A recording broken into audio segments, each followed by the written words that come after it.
வணக்கம் நண்பர்களே. இதய நோய் இருக்கா? கண்டிப்பா இந்த கோவிலுக்கு ஒரு முறையாவது போயிட்டு வாங்க அப்படின்னு சொல்றாங்க.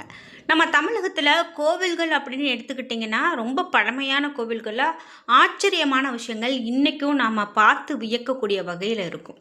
நாம இப்போ பார்த்துட்டு இருக்கக்கூடிய இந்த கோவில் சுமார் 1000, 2000 வருஷத்துக்கு முன்னாடியான பழமையான கோவில்ங்க. இந்த கோவிலுக்கு முக்கியமான ஒரு சிறப்பு என்னன்னு சொல்றாங்கன்னா, இதய நோய் உங்களுக்கு வராம இருக்கணுமா? இந்த கோவிலுக்கு போய் வழிபாடு செய்யுங்க. அதேபோல, இப்போ இதய நோயால நீங்க சிரமப்பட்டுட்டு இருக்கீங்க அப்படின்னா கூட, இந்த கோவிலுக்கு போய் இங்க இருக்கக்கூடிய கடவுள வழிபட்டுட்டு வாங்க அப்படின்னு சொல்றாங்க. இங்க வீற்று இருக்கக்கூடிய கடவுளுடைய பெயரே இருதயாளீஸ்வரர் அப்படின்னு சொல்றாங்க. அதனால நம்ம இதயத்துக்கு ஒரு பிரச்சனை, நம்ம பிரச்சனை வரக்கூடாது அப்படின்னு நினைக்கிறவங்க கண்டிப்பா இந்த கோவிலுக்கு போய் வழிபாடு செய்யலாம் அப்படின்னு சொல்றாங்க. இந்த இருதயாளீஸ்வரர் கோவில் வந்து தமிழகத்துல எங்க இருக்கு? இந்த கோவில்ல இன்னும் என்னெல்லாம் சிறப்பு இருக்கு? யாரெல்லாம் இந்த கோவிலுக்கு போகிறது ரொம்ப முக்கியம்? எந்த கிழமையில போய் வழிபாடு செய்யலாம்? இந்த மாதிரி எல்லா தகவல்களையும் நான் இந்த வீடியோவில் கொடுத்துட்றேன். வீடியோவை ஸ்கிப் பண்ணாமல் மட்டும் பாருங்கள். அதே போல் நீங்கள் இந்த மாதிரி இந்த கோவிலுக்கு போயிருக்கீங்க அப்படின்னு சொன்னால் மறக்காமல் உங்களுடைய கருத்துக்களையும் கமெண்ட் பாக்ஸில் பதிவிட்டுட்டு, ஒரு வித்தியாசமான கோவிலுக்கு நீங்கள் ஏற்கனவே போயிருக்கீங்க அல்லது இந்த கோவிலுக்கு எனக்கு போகணும்னு ஆசை ஆனால் இது வரைக்கும் நான் போனதில்லை அப்படின்னு ஏதாவது கோவில் பெயர் இருந்தாலும் மறக்காமல் கீழே கமெண்ட் பாக்ஸில் பதிவிடுங்க. வீடியோவை ஸ்கிப் பண்ணாமல் பாருங்கள். நீங்கள் இன்னும் உற்சாகம் டிவி சேனலை சப்ஸ்கிரைப் பண்ணாமல் இருந்தால் சப்ஸ்கிரைப் பண்ணிக்கோங்க. கூடவே இருக்க பெல்லைக்கான மறக்காமல் கிளிக் பண்ணிடுங்க. வாங்க வீடியோக்குள்ளே போகலாம். இந்த வீடியோவை பார்த்துட்டு இருக்கக்கூடிய உங்களுக்கு வாழ்க்கையில் நிறைய கஷ்டங்களையும் நிறைய பிரச்சனைகளையும் பார்த்துட்டு இருக்கீங்களா? இந்த பிரச்சனை எனக்கு ஏன் வந்ததுன்னு தெரியாத காரணமே இல்லாமல் நான் இதெல்லாம் சமாளிக்கிறேனே அப்படின்னு சொல்லி வருத்தப்படுறீங்களா? இந்த வீடியோவுக்கு கீழே டிஸ்கிரிப்ஷனில் வராகியம்மன் ஜோதிட நிலையத்தின் தொலைபேசி எண் கொடுத்துருக்கேன். அந்த எண்ணுக்கு தொடர்பு கொண்டு பேசி பாருங்கள். கண்டிப்பாக உங்கள் வாழ்க்கையில் இருக்கக்கூடிய எல்லா பிரச்சனைகளுக்கும் சரியான தீர்வு கிடைக்கும். நாம் இப்போ பார்த்துட்டு இருக்கக்கூடிய இந்த கோவில் அப்படின்னு பார்த்தீங்கன்னா இருதயாளீஸ்வரர் அப்படின்னு சொல்கிறாங்க. இந்த கோவில் 1000, 2000 வருஷத்துக்கான பழமையான கோவிலுங்க. மூலவர் பார்த்தீங்கன்னா இருதயாளீஸ்வரர், தாயார் மரகதாம்பிகை. இருவரும் இங்கு வந்து ரொம்ப சிறப்பாக அருள்பாலிக்கிறாங்க. இருதய நோய் இருக்கிறவங்க இங்கு வந்து திங்கட்கிழமை நாட்களில் வரலாம். திங்கட்கிழமை நாட்களில் வந்து வழிபாடு செய்து பூரண குணம் அடைந்திருக்காங்க அப்படின்னு சொல்கிறாங்க. நிறைய பேர் இங்கு வந்து அந்த ஈசனை வழிபாடு செய்து பூரண குணம் அடைந்திருக்காங்க அப்படின்னு சொல்லப்படுது. மேலும் பூசலார் நாயனார் வாழ்ந்த ஸ்தலமாகவும் இந்த தலம் சொல்லுது. இங்க தல விருட்சம் அப்படின்னு பார்த்தீங்கன்னா இலுப்பை மரம் தான் இங்கு தல விருட்சமாக இருக்கு. இந்த சாதாரணமாகவே பழமையான கோவில்கள் எடுத்துக்கிட்டிங்கன்னா பெரிய பெரிய கதைகள் சொல்லுவாங்க. அதுபோல் இந்த கோவில்களுக்கும் பழமையான தகவல்கள் நிறைய சொல்கிறாங்க. அதெல்லாம் என்ன அப்படிங்கிறத நம்ம இந்த வீடியோவில் தொடர்ந்து பார்க்கலாம். இங்கே சுவாமி கிழக்கு நோக்கியும் அம்பாள் தெற்கு நோக்கியும் அருள்பாலிக்கிறாங்க.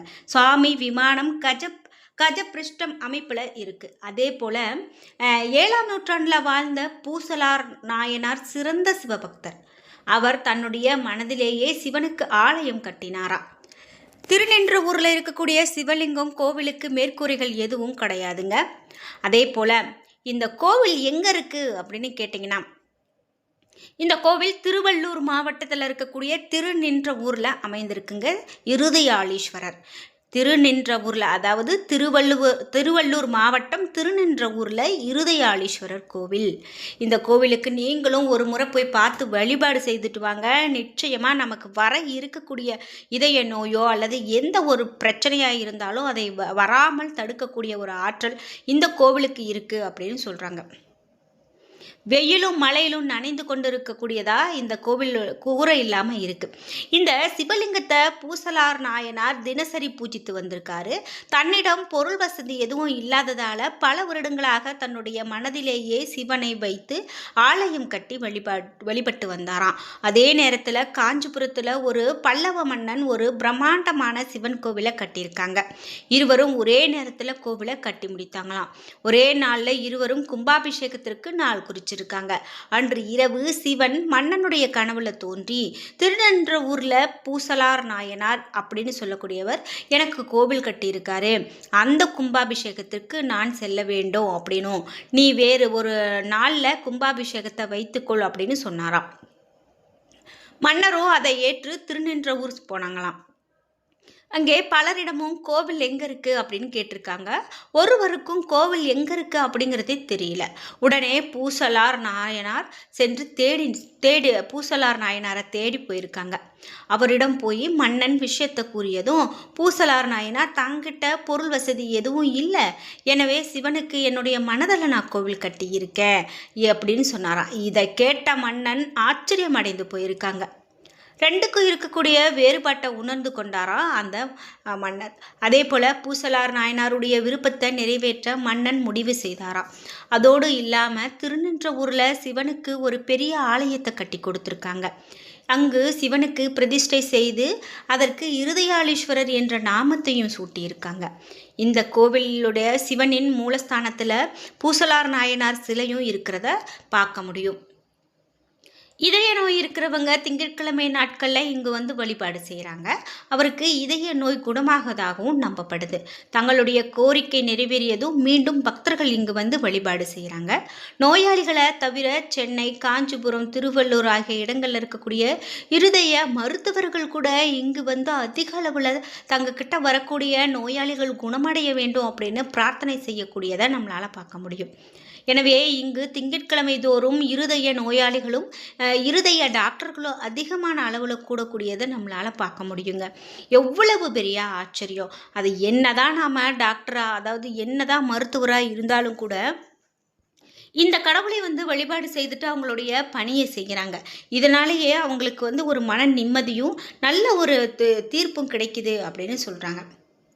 அதே போல் காலை 6 மணி முதல் 12:30 மணி வரை, மாலை 4 மணி முதல் 8:30 மணி வரை நட திறந்திருக்கும். மகா சிவராத்திரி, தைப்பூசம், விநாயகர் சதுர்த்தி, தீபாவளி, கார்த்திகை, பிரதோஷம், பங்குனி உத்திரம், வைகாசி விசாகம் போன்ற பண்டிகைகள் சிறப்பாக நடைபெறும். திங்கட்கிழமை விசேஷமாகவும் கொண்டாடப்படுது. இந்த கோவிலில் இருக்கக்கூடிய சுற்று பிரகாரங்களில் விநாயகர், வள்ளி தெய்வானை, சமேத முருகன், அதே போல் நடராஜர், நந்தி தேவர், சண்டிகேஸ்வரர் ஆகியோருக்கு தனித்தனி சன்னதிகள் இருக்கிறதையும் பார்க்க முடியும். சிவன் பூசலார் அடியாரை நாயனார் என்ற பட்டம் வழங்கி தன்னோடே வைத்துக்கிட்டாரு அப்படின்னு ஒரு கதை சொல்கிறாங்க. அதே போல் பூசலார் நாயனார் தன்னுடைய இதயத்தில் வைத்து சிவனை பூஜித்த காரணத்தால் இங்கே இதய நோய்கள் அதிக அளவில் இருக்கக்கூடியவங்க வந்து இதய நோயாளிகள் வந்து வழிபாடு செய்கிறாங்க அப்படின்னும் அவர்களுடைய இதய நோயும் விரைவிலேயே குணமடைகிறது அப்படின்னும் சொல்கிறாங்க. எவ்வளவு பெரிய ஆச்சரியம், எவ்வளவு பெரிய அதிசயம்! இப்போ இந்த கோவில் இதய நோயாளிகள் வந்து அதிகமாக வழிபாடு செய்கிறாங்க அப்படின்னு பார்த்தோம்.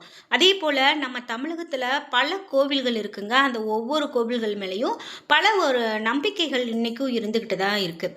அந்த நம்பிக்கையை பொறுத்தவாறு இந்த ஒவ்வொரு கோவிலும் மிக பெரும் சிறப்புகளை பெற்றிருக்கு அப்படின்னு சொல்லலாம். அந்த வகையில் ஏராளமான கோவில்கள் இருக்குது. இங்கே நம்ம பூசலார் நாயனாரை பற்றி நிறைய விஷயங்கள் பார்த்துட்ருக்கோம். அதாவது அவர் வந்து சிறப்பிக்கும் விதமாக கூட நிறைய விஷயங்கள் நம்ம பார்த்தோம். திருநெற்றூரில் வாழ்ந்த இந்த பூசலார் 63 நாயன்மார்களில் ஒருவர். இவர் வேதங்களை கற்று தேர்ந்தவர். ஈசனுக்கும் சிவனடியார்களுக்கும் தொண்டு செய்வதையே கடமையாக கொண்டு வாழ்ந்து வந்திருக்காரு.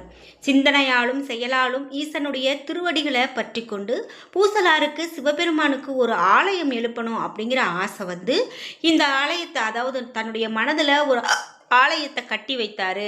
அதாவது கற்பனையிலேயே கற்களை கொண்டு வந்து குவித்தாரு.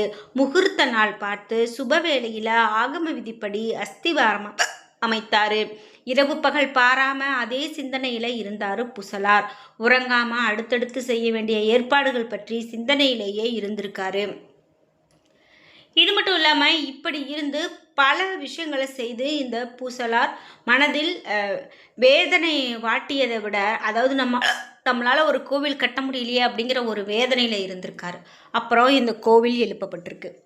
என்ன நண்பர்களே, இன்னைக்கு வீடியோவில் நாம் ஒரு புதுமையான கோவில் பற்றி தெரிஞ்சுக்கிட்டோம். இந்த வீடியோ உங்களுக்கு பயனுள்ளதாக இருந்திருக்கும். வீடியோ உங்களுக்கு பிடிச்சிருந்தா லைக் பண்ணுங்கள், ஷேர் பண்ணுங்கள், கமெண்ட் பண்ணுங்கள்.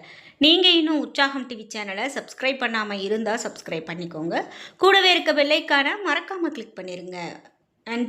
நன்றி வியூவர்ஸ்.